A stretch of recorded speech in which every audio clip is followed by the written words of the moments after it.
Welcome back mga katambalan, mga hot topic and issue, pag-usapan natin. Update po tayo kay Catherine Bernardo na kung saan nga po ay nag-post itong sikat sa kanyang social media account ng pagdalaw niya muli sa Abic Clinic. Makikita naman na finilex itong si Catherine ang loob ng Abic Clinic at makikita naman yung ganda at taliwalas ng Abi Skin Spa na kung saan nga po ay nagpa-treatment itong si Catherine. At sa pag-flex nga po ni Catherine, kapansin-pansin nga na napakaganda ng kanyang suot na talaga namang bagay na bagay sa isang Catherine Bernardo at nagpalutang lalo ng kagandahan at kaseksihan nitong si Kat.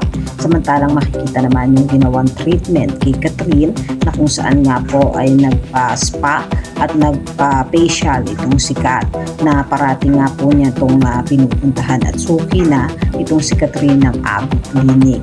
Matapos naman ang ginawang treatment kay Catherine, makikita naman na lutang na lutang ang kakinisan ng balat nitong si Catherine at nag-share nga din siya ng ilang mga photo habang tinitreatment nga po siya at nagpaspa nga po at talaga namang napakaganda ng isang Catherine. Samantalang sikat nga ay kasama naman sina Maha Salvador at Dimple Romana nitong nakaraan at may picture pa nga po sila. Dito nga po ang sikat ay magkakaroon nga po ng project sa Dreamscape at nagsasamahan nga po nila ni James Reid. At ito lang din ay nagkaroon naman ng event ang Rexona kung saan nga po ay tumakbo itong si Catherine. Kasama naman ni Kat ang kanyang trainer at kaibigan na si Coach Mauro.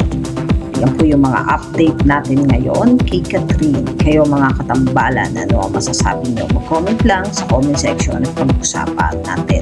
Yan ang mga hot topic and issue dito lamang sa Tambalang JK.